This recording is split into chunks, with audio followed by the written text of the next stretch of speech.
હાલો YouTube મિત્રો, મારી ચેનલમાં ગુજરાતી બ્લોગ મારી ચેનલમાં તમારા બધાનું સ્વાગત છે હાર્દિક દિલથી. તો હમણાં 2 દિવસથી હું વિડીયો બનાવી નહોતી શકી, એટલે સોરી. ડેઈલી બ્લોગ છે આપણો, પણ એમાં હું 2 દિવસથી બનાવી શકી નહોતી વિડીયો. એનું કારણ છે કે હું છે ને જુનાગઢ ગઈ હતી, તો આ ફોન લઈ નહોતી ગઈ વરસાદના ધક્કાધક્કીમાં ને એમાં બસમાં ને એમાં જવું હતું મારે. તો આ આઈફોન છે એટલે મને થોડોક હમણાં નવો લીધો છે એટલે થોડો ડર છે, એટલે પછી ઘરે મૂકીને ગઈ હતી.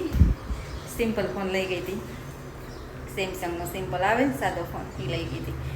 તો ત્યાં છે ને હું જે વન વિભાગના બધા છે સર અધિકારી છે બધા, એમને મળી હતી. થોડીક મુલાકાત થઈ હતી મારી, મારા ભાઈબાના દીકરાને બધા ત્યાં છે, એટલે ઓળખાણના હિસાબે થોડીક મારે વાતચીત થઈ હતી લીલી પરિક્રમા વિશે. તો છે ને આ વખત લીલી પરિક્રમા છે ને લીલી પરિક્રમા 99% તો કેન્સલ થવાની શક્યતા છે. એટલે જો લીલી પરિક્રમા જવાના હોય, હા તો મિત્રો છે ને કોઈ પરિક્રમામાં જવાનું વિચારતા હોય તો જો બરાબર તંદુરસ્ત હોય, સક્ષમ હોય, શરીર બધું સરસ હોય તો જ તમે જાજો. કારણ કે અંદર 36 કિલોમીટરનો જે પરિક્રમાનો રૂટ છે ને એ થોડોક ખરાબ થઈ ગયો છે વરસાદના કારણે, એટલે ગારો થઈ ગયો છે વરસાદના કારણે. તો એમાં ગારામાં પગ ખૂંચી જવાની થોડીક સંભાવના છે.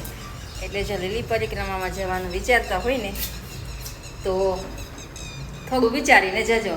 99% તો કેન્સલ જ થવાની છે, પણ કદાચ કેન્સલ ન થાય તો નાના બાળકો કે કોઈ વડીલો એ લોકોને જવાનું થોડું ટાળવું, આવતી વર્ષ જવાનું. હું પણ ખુદ જવાની હતી, પણ હું નથી જવાની અત્યારે. હું ત્યાં જઈ આવી છું, જોઈ આવી છું, બધાને મુલાકાત લઈ આવી છું. તો મને હવે મેં જવાનું કેન્સલ કરી દીધું છે. આવતા વર્ષે સારું વાતાવરણ, હવામાન સારું હશે તો આપણે જઈશું. બાકી જો જેને જવું હોય એ બરાબર આમ તંદુરસ્ત હોય, સ્વસ્થ હોય તો જ એમ કે જાજો વાતાવરણના હિસાબે. તો જો આવું છે બધું, એટલે 2 દિવસથી વિડીયો હું એટલે બનાવતી નહોતી. એમાં એવું છે મારે છે ને આ ફોન લઈ નહોતી ગઈ, વાતાવરણ ખરાબ હતું એટલે પછી વિડીયો બનાવી શકી નહોતી. તો આજે આ તમને પરિક્રમાની માહિતી આપી. જે આપણા રસોડાનું બધું બાકી છે, હવે જમવાનું બાકી છે અમારે. તો હવે અમે જમી લઈએ બરાબર. અને આ પરિક્રમાની માહિતી ખાસ મારી યુટ્યુબ મિત્રોને આપી હતી. સાચી અને ચોક્કસ આ માહિતી છે. તો મિત્રો, યુટ્યુબ મિત્રો, જય માતાજી, જય દ્વારકાધીશ, જય મા મોગલ, બાય.